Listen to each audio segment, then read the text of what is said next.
Earth element की हमने बात कर ली है। और अर्थ एलिमेंट में हमने क्रिस्टल्स को साइड में कर देते हैं। अब नेक्स्ट एलिमेंट देख लेते हैं। नेक्स्ट एलिमेंट है हमारे पास fire element. Yes, fire element की हम बात करते हैं। फायर एलिमेंट पे जाने से पहले जरा एक फायर एलिमेंट की एक्टिविटी करके देख लेते हैं। कैंडल ले लीजिए सभी। राइट।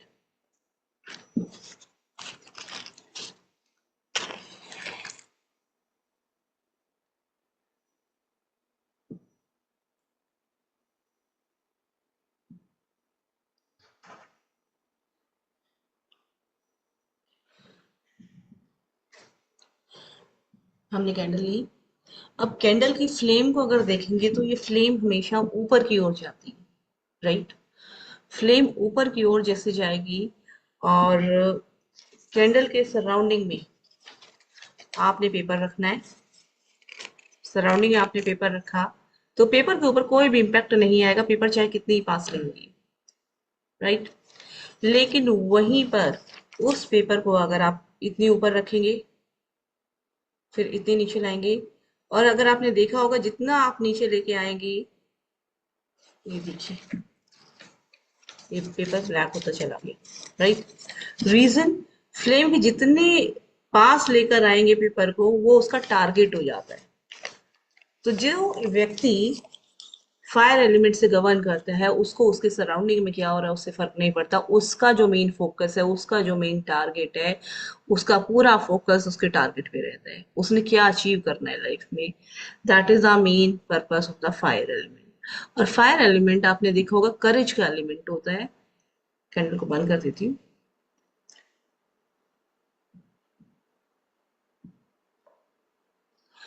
फायर एलिमेंट करेज का एलिमेंट होता है। करेज का एलिमेंट इसलिए कहा गया है इसे क्योंकि जब भी आपको चाहे कुछ भी अचीव करना होता है तो आप के अंदर एक उम्मीद जागती है, एक पैशन होता है, क्रिएटिविटी होती है, एक एक्शन होता है। आपने कुछ भी एक्शन लेना हो, कोई भी काम करना, एक जील होती है आपके अंदर, जिज्ञासा होती है कि मैंने ये काम करना है। ठीक है। और कोई काम नहीं हो रहा होता तब भी कहते हैं कि देखते हैं काम कैसे नहीं होगा। तो ये फायर एलिमेंट है। और फायर एलिमेंट का ये जो कार्ड है दैट इज वॉन्ड। ठीक है। तो यहाँ पे कहा गया है कि अगर इसके कीवर्ड्स देखे जाए वॉन्ड्स के, तो डिजायर है, इंस्पिरेशन है, मोटिवेशन है, एंथुजियाज्म है। और अगर हम अपनी बॉडी में भी देखें कि कभी भी अगर आप स्टेज पे चढ़ के परफॉर्म करते हैं, लोगों की भीड़ में जाते हैं, और आपको अगर परफॉर्मेंस करनी है कहीं ना कहीं, तो आपके स्टमक के अंदर प्रॉब्लम स्टार्ट हो जाती है। रीजन बीइंग कि फायर एलिमेंट सबसे ज्यादा आपके जो पाया जाता है वो आपके स्टमक एरिया में पाया जाता है। खाना भी हम खाते हैं तब भी जो हमारी जठर अग्नि होती है वो हमारे स्टमक में ही होती है। राइट। तो फायर एलिमेंट का काम, फायर का काम है ऊपर उठना। फायर ऊपर उठती है, अपने सराउंडिंग के टारगेट्स को नहीं देखती है, इसका मेन फोकस होता है अपने टारगेट की तरफ। ठीक है। तो क्रिएटिविटी, पैशन, एक्शन, ये फायर का काम होता है। तो फायर जितनी ज्यादा किसी भी इंसान में अगर फायर है, जील है, पॉजिटिव है, और वो तो इंसान अपनी लाइफ में अपने टारगेट को अचीव कर लेता है। लेकिन अगर वही फायर जेलसी के रूप में है तो इंसान दूसरों से ईर्ष्या करेगा, जलन की भावना रखेगा, और दूसरों को वो गिराने की भी कोशिश करेगा, और उन्हीं पर्सन को गिराएगा जो उससे ऊपर है या जिनके साथ वो कंपटीशन रखता है। यहाँ पे कहा गया कि फायर का जो इन्फ्लुएंस है, fire represent the drive to act, create. तो फायर कुछ भी बना सकती है, फायर कुछ भी डिस्ट्रॉय भी कर सकती है। जो मेन काम है फायर का वो क्रिएशन और डिस्ट्रक्शन का होता है। जरा इसके कास्ट देख लेते हैं। तो ये देखिए, मेजर अगर पॉजिटिव कार्ड की बात की जाए तो सन कार्ड है जो कि 19 नंबर का कार्ड है हमारे पास। सन की एनर्जी पॉजिटिव है, क्रिएटिविटी है। जिस भी दिन सूरज निकलता है तो एक नई उम्मीद, एक नई आशा, एक नई किरण जागती है कि आज हमने कुछ काम करना है, कुछ नयापन अपने जीवन में लेकर आना है। बच्चा भी नएपन का एहसास करा रहा है। ठीक है। और वहीं पे एक डिस्ट्रक्शन की एनर्जी फायर की है जो मेजर आर्काना के कार्ड्स में आती है, that is the tower card. Tower card ये भी मार्स की एनर्जी है, और फायर की एनर्जी होने की वजह से ये डिस्ट्रक्शन का काम कर रही है। चीजों को तबाह कर रही है, चीजों को एंड कर रही है ताकि एक नई शुरुआत फिर से की जा सके। ठीक है। अब इस एलिमेंट में आगे देखते हैं क्या है। तो आगे ये कहता है कि अगर फायर कि पावर अगर स्मॉल है, जब भी कोई नया काम शुरू करते हैं तो उस टाइम इंसान के मन में थोड़ा सा डाउट भी होता है, राइट। तो एक जेंटल स्पार्क है, एक पोटेंशियल आपके अंदर होता है कि हमें एक नया काम शुरू किए करना है। तो यहाँ पे जो इसके कार्ड्स जो मैं बता रही हूँ वो हैं, आपके पास एस ऑफ वॉन्ड्स आप देख सकते हैं, पेज ऑफ वॉन्ड्स देख सकते हैं। क्योंकि एस ऑफ वॉन्ड्स एक नया आइडिया, एक फ्रेश एनर्जी, पॉजिटिव एनर्जी है, जो कि आपको इंस्पायर करती है कुछ नया करने के लिए। आपके अंदर एक पैशन, एक जील, एक पॉजिटिव एनर्जी आपके अंदर फिलफिल करती है, जिसके थ्रू आप अपनी लाइफ में कुछ अचीव कर। तो नई वेंचर्स को वो बताती है, नया कुछ भी नया क्रिएट करने को फायर एनर्जी बताती है। ठीक है, इसे कार्ड्स मैंने आपके साथ शेयर किए हैं, जिससे कि एस ऑफ वॉन्ड्स और पेज ऑफ वॉन्ड्स। अब एक चीज मैं आपको यहाँ पे इंटरेस्टिंग बताती हूँ कि जब आप एस ऑफ वॉन्ड्स की बात करती हैं, एस ऑफ वॉन्ड्स में वाटर एलिमेंट आ रहा है, वाटर एलिमेंट दिखाई दे रहा है। वाटर एलिमेंट कहीं ना कहीं जब इंसान कोई भी नया काम शुरुआत करता है तो उसकी भावनाएं उसके साथ जुड़ी होती है, वो इमोशनली कहीं ना कहीं कनेक्टेड होता है, राइट। इसलिए यहाँ पे वाटर एलिमेंट दिखाया गया है। अदरवाइज दो या तीन ही कार्ड ऐसे हैं जहाँ पे वाटर एलिमेंट है, अदरवाइज फायर वाले कार्ड्स में, वॉन्ड से कार्ड में वाटर एलिमेंट आपको कहीं पे भी देखने को नहीं मिलेगा, राइट। नेक्स्ट अगर हम बात करी जाए, बात करते हैं कि स्टडी फायर, यानी कि वो फायर जो मोटिवेट करते हैं, जो फायर इससे बढ़ चुकी है, आप में कॉन्फिडेंस आ चुका है, आप एक लेवल को अचीव कर रहे हो, ठीक है, उस लेवल को अचीव करके उसको मेंटेन करना भी जरूरी है। तो वहां पे कंट्रोलिंग की पावर आपके अंदर होती है, मोटिवेशन की पावर आपके अंदर होती है, आप खुद भी आगे बढ़ना चाहते हैं, लोगों को भी आगे बढ़ाना चाहते हैं। This is a positive fire. लेकिन जब आप खुद ही आगे बढ़ना चाहते हैं, दूसरों को गिराना चाहते हैं, that kind of fire is negative fire. ठीक है। तो यहाँ पे अगर बात की जाए तो कहते हैं कि ये जो फायर का जो अग्नि तत्व है, ये कहता है बैलेंस्ड होता है यहाँ पर। ठीक है। ये एनर्जी आपको पॉजिटिव वे में आगे बढ़ाती है, आप में एक लीडरशिप क्वालिटी लाती है, आपको एक नया विजन देती है, जो कि हम किंग ऑफ वॉन्ड्स में देखते हैं। वहीं पर एक कॉन्फिडेंस इंसान के अंदर आता है, एक मैग्नेटिक एनर्जी आती है, लोग भी आपकी तरफ अट्रैक्ट होते हैं, that is queen of wands. इन दोनों कार्ड्स की एनर्जी काफी पॉजिटिव है, काफी मोटिवेटेड कार्ड है ये, और ये लोगों को भी प्रेरित करते हैं कुछ ना कुछ नया अचीव करने के लिए। ठीक है। जब भी हम इन कार्ड्स की बात करेंगे तो ये एक विल पावर के ऊपर काम करेंगे, एक स्टेबल मोटिवेशन आपको देते हैं। जैसे जैसे ये आग गति पकड़ती है, इंसान एक पॉजिटिव, इंसान कुछ अचीव करता है तो पॉजिटिव एनर्जी उसके अंदर आ जाती है, तो वहां पर वो चीजों को कंट्रोल भी करने लग जाता है। लेकिन कई बार इंसान जो चाहता है उसे वो चीजें नहीं मिल पाती, और जब वो चीजें उसे हासिल नहीं हो पाती हैं तो उस केस में ईर्ष्या का भाव उसमें पनपता है। ठीक है। और ऐसी जो एनर्जी होती है वो अनकंट्रोल होती है, इंसान कुछ पाना कुछ चाहता है, इम्पल्सिव जल्दबाजी में डिसीजन ले लेता है। ठीक है। तो ये एक नेगेटिव एनर्जी का साइन है, यहाँ पर फायर एलिमेंट नेगेटिव हो जाता है। और जब चीजें आपके अनुसार नहीं हो रही होती हैं तो आप में ईर्ष्या और जलन जब आती है तो आप में एग्रेशन भी आता है, साथ साथ गुस्सा भी आता है। ठीक है। तो यहाँ पे कहा गया कि आपके पास नाइट ऑफ वॉन्ड्स बहुत ज्यादा इम्पल्सिव एनर्जी का कार्ड बताया गया है, और साथ में ही फाइव ऑफ वॉन्ड्स यानी कि कंपटीशन और कॉन्फ्लिक्ट को बताते हैं। आपका मेंटल लेवल दूसरे लोगों के साथ मैच नहीं कर पाता, आप खुद को सुपीरियर बताने की कोशिश करते हैं कि आई एम द बेस्ट, मैं औरों से बेहतर हूँ, मुझे ये चीज मिलनी चाहिए। और वो अगर आपको नहीं मिल पा रही है, आपकी जो डिजायर फुलफिल नहीं हो पा रही है, तो इसका मतलब आपकी कहीं ना कहीं फायर एनर्जी इम्बेलेंस हो चुकी है। ठीक है। और ऐसे केस में फाइट को अवॉइड करना बहुत जरूरी है। इस टाइम आपको अपने ऊपर काम करने की जरूरत है, बजाय कि बाहर दूसरों के साथ आप लड़ाई झगड़ा करें, दूसरों के साथ आप जेलसी का भाव रखें। खुद के ऊपर इस समय काम करने की जरूरत है। अब यहाँ पर जो आपके पास एनर्जी जो आपको देखने को मिल रही है कि ये फायर एनर्जी वीक होती है जब आप किसी चीज को अचीव करना चाहते हैं और अचीव नहीं कर पा रहे, तो कई बार हम खुद को कमजोर या हारा हुआ भी महसूस करते हैं। ऐसी एनर्जी भी फायर की होती है। और जब आप खुद को हारा हुआ महसूस करते हो तो उस टाइम आपके अंदर काम करने की जो भावना है वो भी कहीं ना कहीं कम पड़ जाती है, टोटली डिससेटिस्फाई आप हो जाती है। तो इसको कहते हैं इंस्टेबिलिटी। जो फोर ऑफ वॉन्ट्स को जब रिवर्स कर दिया जाए, four of wants upward direction में है, सीधा है, तो बहुत ज्यादा स्टेबिलिटी आपको दिखाता है, सेलिब्रेशन का कार्ड है। लेकिन जब वो रिवर्स ऑर्डर में आ गया तो वहां पे सेलिब्रेशन नहीं रहा। वहां पे बंदा बहुत ज्यादा खुद को लो फील कर रहा है, उसको लगता है वो चीजों को अचीव नहीं कर पाएगा, एक हारा हुआ बंदा उसे लगता है, महसूस करने लग जाता है।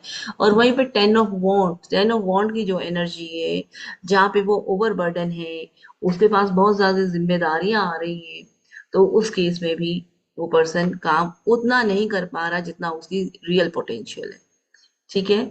तो इस एनर्जी में भी पर्सन खुद को ड्रेन और खुद को, उसको अपनी एनर्जी मीन्स आपकी एनर्जीज फ्लो हो रही है लेकिन रॉन्ग डायरेक्शन में फ्लो हो रही है। इंसान का जो पोटेंशियल है, राइट पोटेंशियल के ऊपर राइट उसको अचीवमेंट कह सकते हो आप, या राइट उसकी डिजायर फुलफिल नहीं हो रही।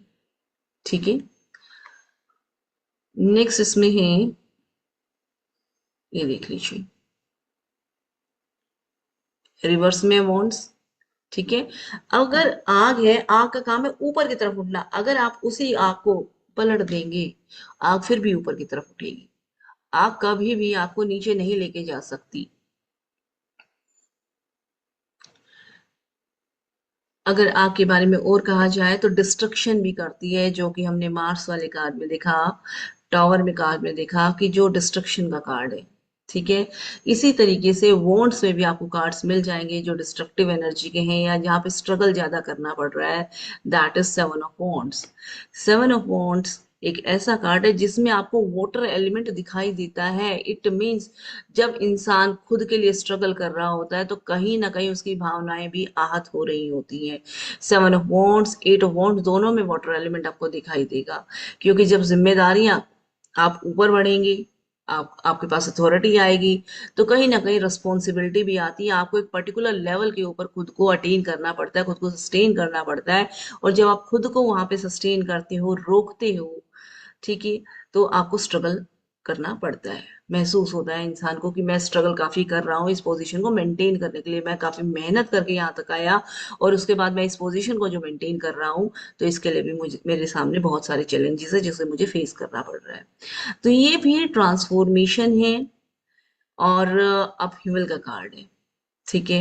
यानी कि चीजें उसे उखड़ती हुई नजर आती हैं, चीजें उसको अपने हाथ से जाती हुई नजर आती हैं, तो वहां पर भी उसे बहुत ज्यादा एफर्ट करना पड़ता है। तो ये भी एक चैलेंजिंग एरिया है फायर का, जो डिस्ट्रक्शन एलिमेंट में आता है।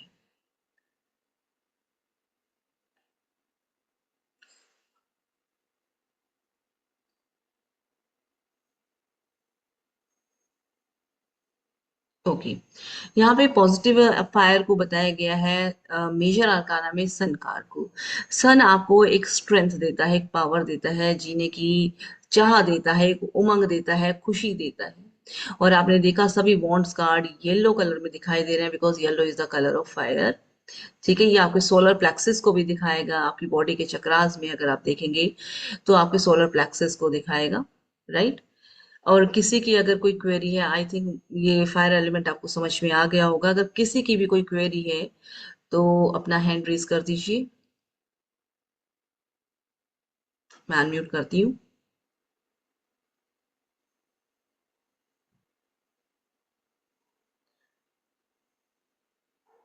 हाँ जी, राकेश जी अनम्यूट कर दिया है, बताइए सर।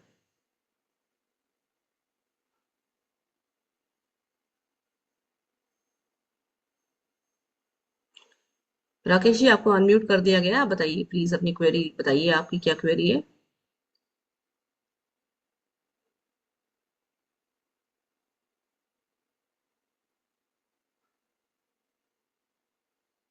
मेरा कि ये जो कार्ड में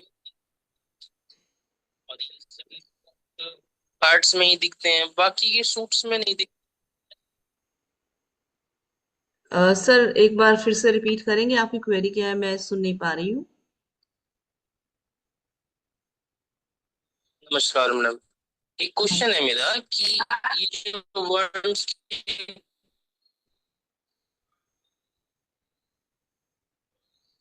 ये जो वर्ड्स के कार्ड में तीन माउंटेन्स क्यों हैं, और ये क्यों मैम?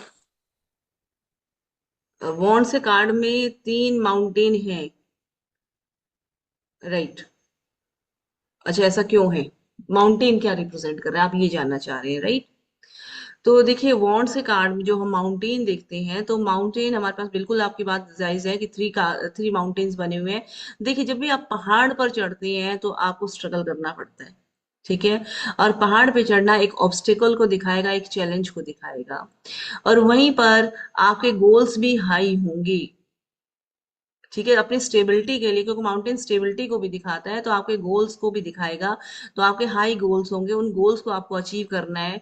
कहीं ना कहीं ये माउंटेन आपकी स्पिरिचुअल जर्नी को भी दिखाते हैं, स्पिरिचुअल अवेकनिंग को भी दिखाते हैं। अगर आप अध्यात्म के रास्ते पे चल रहे हो तो वहां पर भी कड़ा संघर्ष है, ठीक है। जीवन की चुनौतियों को ये कार्ड दिखाएंगे, और ये माउंटेन दिखाते हैं, और आपकी जो महत्वाकांक्षाएं हो सकती हैं, आपका जो टारगेट हो सकता है, उसको भी दिखाएंगे। आपने एक चीज नोटिस की होगी इसमें राकेश जी, कि जो माउंटेन है, वो कोई भी माउंटेन की बहुत ज्यादा ऊंचाई नहीं है, ठीक है। माउंटेन कोई भी आपका घुटने से ऊपर नहीं है। इसका मतलब ये चैलेंजेस इतने बड़े नहीं है कि आप इन्हें ओवरकम ना कर पाए। इन चैलेंजेस को आप ओवरकम कर लेंगे। और ये आपके एक विजन को भी दिखाता है, राइट। कि आपने राइट टाइम पर राइट डिसीजन लेना है, सो दैट आप अपने गोल को अचीव कर पाए। ये कार्ड इस चीज को भी बताता है। तो आई होप आपको सभी को ये 4 एलिमेंट्स समझ में आ गए होंगे, ठीक है। कल मैं आपको हेल्थ स्प्रेड के बारे में कुछ बताऊंगी कि हेल्थ स्प्रेड आप कैसे लगा सकते हो।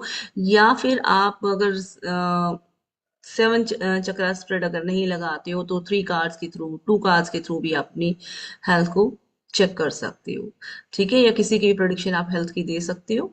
तो वो हम कल देखेंगे। क्लास को मैं अभी ओवर कर रही हूँ। अगर किसी की कोई क्वेरी हो तो मुझे व्हाट्सअप कर दीजिएगा, या फिर कल की क्लास के लिए क्वेश्चन नोट करके रखिएगा।